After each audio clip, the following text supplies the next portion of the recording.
காலையில எழுந்ததுலேருந்து நைட்டு படுக்கிற வரைக்கும் விசில் அடிச்சிங்கன்னு அந்த லைஃப் போணும் அப்படின்னா, யாரோட உடம்போ, யாரோட மனசோ, யாரோட உயிரோ பாதிக்கிற மாரி நீங்க எதுவுமே பண்ணக்கூடாது. உங்களுக்கு ஒண்ணு புடிக்கலன்னா நீங்க விலகிடுங்க. உங்களுக்கு ஒண்ணு புடிச்சதுன்னா நீங்க அத பண்ணுங்க. உங்க கூட இருக்கிற ஒய்ஃப், ஹஸ்பண்ட், குழந்தைங்க அவங்க எல்லாருமே யாரு அப்படின்னா, காட் கிஃப்டட் சைல்ட். உங்களுக்கு கடவுள் குடுத்த கிஃப்ட். நீங்களும் அவங்களும் லவ் அண்ட் அஃபெக்ஷனோட இருக்கிறதோட ரொம்ப முக்கியம் என்னன்னா, ஆரோக்கியமா இருக்கிறது தான் முக்கியம். Love emotional.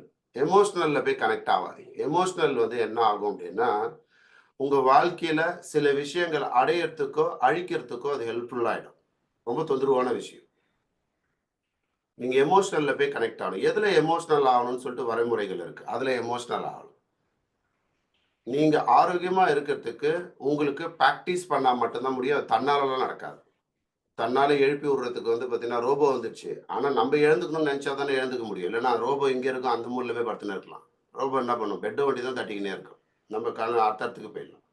எக்காரணத்துக் கொண்டும் காலையில எழுந்துக்கிறது, காலையில எழுந்து ஹாலா பண்றது, அதுக்கப்புறம் வந்து பார்த்தீங்கன்னா, ஒரு டிராவல் பண்ணி, ஒரு நல்ல ட்ரெஸ் போட்டு நீங்க கவனிச்சு பாருங்களேன். கிளப்புக்குள்ள வரும்போது, கிளப்புக்கு வரணும்னு நெனைக்க சொல்ல, ஃபர்ஸ்ட் டே வந்தீங்க எப்படி வந்தீங்கன்னு பாருங்க.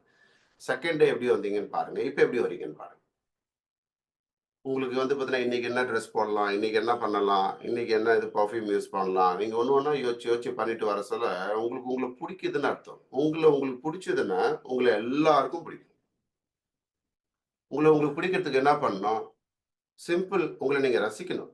நீங்க காலைல எழுந்தோனையுமே மிரர் பிராக்டிஸ் பண்ணுங்க. நீங்க எவ்வளோ எக்ஸஸ் வெயிட்டா இருந்தாலும் சரி, எவ்வளோ அண்டர் வெயிட்டா இருந்தாலும் சரி, எவ்வளோ அன்ஹெல்த்தியா இருந்தாலும் சரி, எவ்வளோ டேஞ்சரான ஸ்கின் ப்ராப்ளம் உங்களுக்கு இருந்தாலும் சரி, உங்க ஸ்கின்னே வந்து பார்த்தீங்கன்னா, ரொம்ப டேஞ்சரா இருந்தாலும் சரி, நீங்க வந்து பார்த்தீங்கன்னா, நீங்க என்ன வந்து பார்த்தீங்கன்னா, பேட் ஃபீலிங் பண்றீங்களோ, அது குட் ஃபீலிங்கா மாத்தணும் அப்டின்னா, ஃபர்ஸ்ட்டு ரசிக்கும் திறன் உங்களுக்கு வரணும்.